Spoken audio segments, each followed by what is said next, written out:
This is Sung, and I'm the Principal and Director of Sky Academy, and we're going to continue our work through basic arithmetic. We went through adding and subtracting fractions.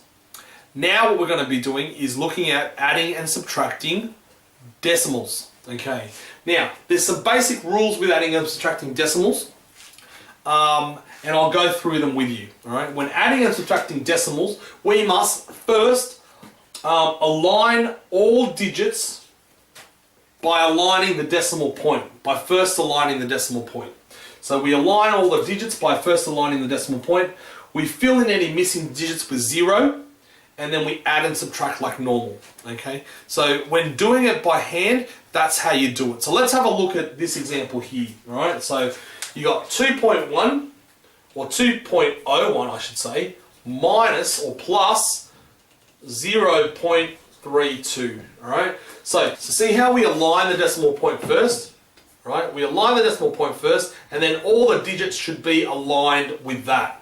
Okay, so we align the decimal point, align all the other digits, and then add or subtract like normal. So basically, 1 plus 2 is 3, 0 plus 3 is 3, put the decimal point down, 2 plus 0 is 2. So you got 2.33. And in fact, I actually like to put the decimal point down first before I add or subtract the digits, right? So the answer is 2.33, and so we put the answer 2.33 there. All right. The next question, 2.01 minus 0.5. This one adds a slight bit of difficulty to the question.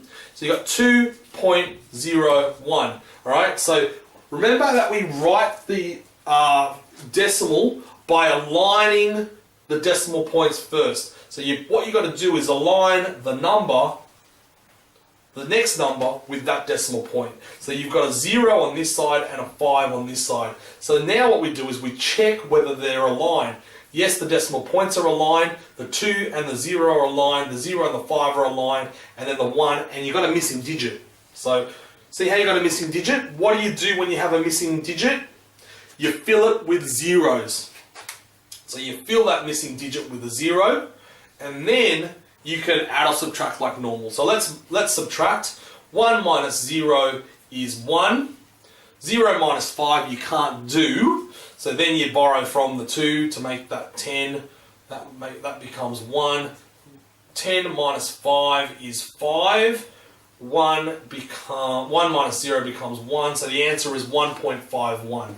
So the answer is 1.51. Now, you're probably there going to me, or you're probably there thinking, but we've got a calculator to do this. Why do we need to be able to do this without a calculator? And that's a very good question.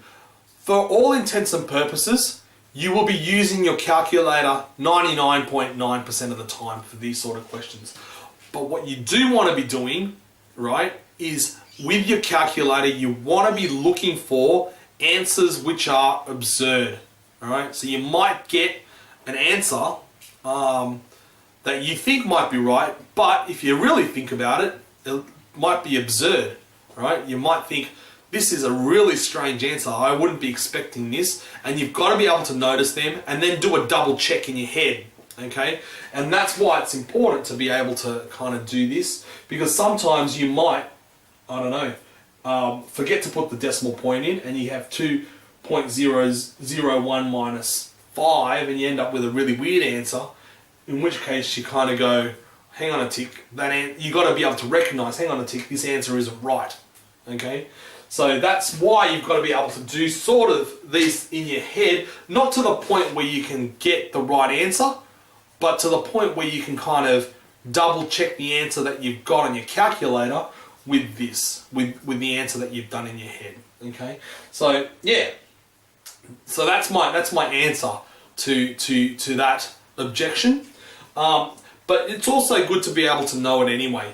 Okay. So let's have a look at the third example, and that's this: 1.7 minus 0.654. Let's do that one. So you put the 1.7 in, and then you align the number with the decimal point. So you put the decimal point there.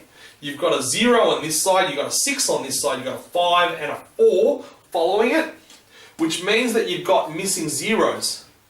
with the 7. Alright, so you put a 0 there and a 0 there. And then you can subtract. Right? If you didn't have the zeros there, you'd end up with 5 and 4 when you minus, and that's not what you want. So basically, do you see how this changes, adding the zeros changes the nature of how you approach the question and the answer that you might get? So here we go. 0 minus 4 you can't do. You can't borrow from 1, so you have to borrow from 7. 7 from 1 from 7 is 6. The one that you borrowed goes to this 0 here, so it becomes 10, and now you can borrow from the 10 and make that 9 and make this 10. 10 minus 4, so the 1 and the 0 make 10. 10 minus 4 is 6. 9 minus 5 is 4. 6 minus 6 is 0, and 1 minus 0 is 1. And remember, the decimal point needs to go there as well. In fact, like I said, I would have probably started with the decimal point. Put the decimal point down first. That way you know all your other digits need to be aligned against that decimal point.